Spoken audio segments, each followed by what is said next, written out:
الحمدللہ والصلاۃ والسلام علی رسول اللہ اما بعد۔ طلاق بدی کے بارے میں سوال کیا گیا ہے کہ یہ کیا ہوتی ہے، یہ واقع ہوتی ہے یا اس میں اختلاف ہے، اس حوالے سے آج بات کرتے ہیں۔ طلاق کی دو اقسام ہیں، ایک طلاق سنی اور دوسری طلاق بدی۔ ہمارا موضوع چونکہ طلاق بدی کے حوالے سے ہے تو طلاق بدی کا مطلب حالت حیض میں عورت کو طلاق دینا یا ایک ہی مجلس میں اپنی بیوی کو 3 طلاقیں یا 4 طلاقیں یا زائد بار طلاق دینا، اس کو طلاق بدی کہا جاتا ہے۔ طلاق بدی کے واقع ہونے یا نہ ہونے میں علماء کی دو رائے۔ علماء کی اکثریت اس موقف کی طرف گئی ہے اور انہوں نے یہ موقف اختیار کیا ہے کہ طلاق بدی واقع ہو جاتی ہے۔ قرآن مجید میں اللہ رب العزت نے سورہ طلاق آیت نمبر 1 کے اندر ارشاد فرمایا ہے، یا ایھا النبی اذا طلقتم النساء فطلقوهن لعدتهن۔ اے نبی صلی اللہ علیہ وآلہ وسلم اپنی امت کے لوگوں سے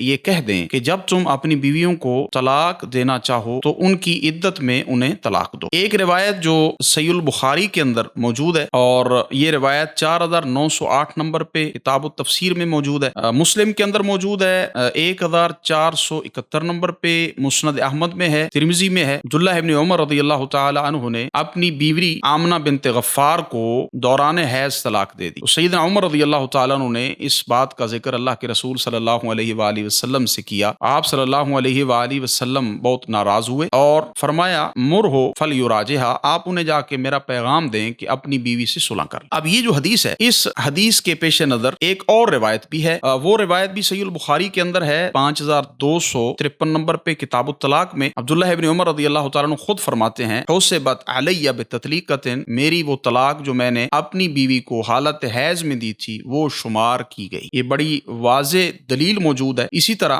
عبداللہ ابن عمر رضی اللہ تعالیٰ عنہ سے مروی ہے کہ نبی کریم صلی اللہ علیہ وآلہ وسلم نے فرمایا تھا، یہ ہیہ واحدہ، جو تم نے طلاق دی حالت حیض کے اندر، یہ ایک ہے، تو اس سے بھی معلوم ہوا کہ وہ طلاق شمار کی گئی۔ یہ روایت صحیح ہے، ارواء الغلیل کے اندر موجود ہے، جلد 7 ہے اور صفحہ 126 ہے۔ تو بعض علماء کا یہ خیال ہے کہ طلاق بدی واقعہ نہیں ہوتی۔ امام ابن تیمیہ رحمہ اللہ فتاوی ابن تیمیہ کے اندر جلد 5 صفحہ 32 کے اندر ان کا فتویٰ موجود ہے۔ امام ابن قیم رحمہ اللہ بھی کہتے ہیں کہ طلاق بدی واقعہ نہیں ہوتی۔ زاد المعاد جلد 5 صفحہ 218 کے اندر امام ابن حزم رحمہ اللہ بھی یہ کہتے ہیں کہ طلاق بدی واقعہ نہیں ہوتی، اور امام ابن حزم کی جو حوالہ ہے وہ المحلہ کا ہے، جلد 9 ہے، صفحہ 358 ہے۔ امام شوکانی رحمہ اللہ نیل الاوطار کے اندر بھی اسی موقف کی قائل ہیں اور اس کی جلد 4 صفحہ 319 ہے۔ اہل حدیث علماء میں الروضۃ الندیہ علامہ صدیق نواب صدیق حسن خان کی کتاب ہے، وہ بھی اسی کے قائل ہیں کہ طلاق بدی واقع نہیں ہوتی۔ راجح موقف یہ ہے،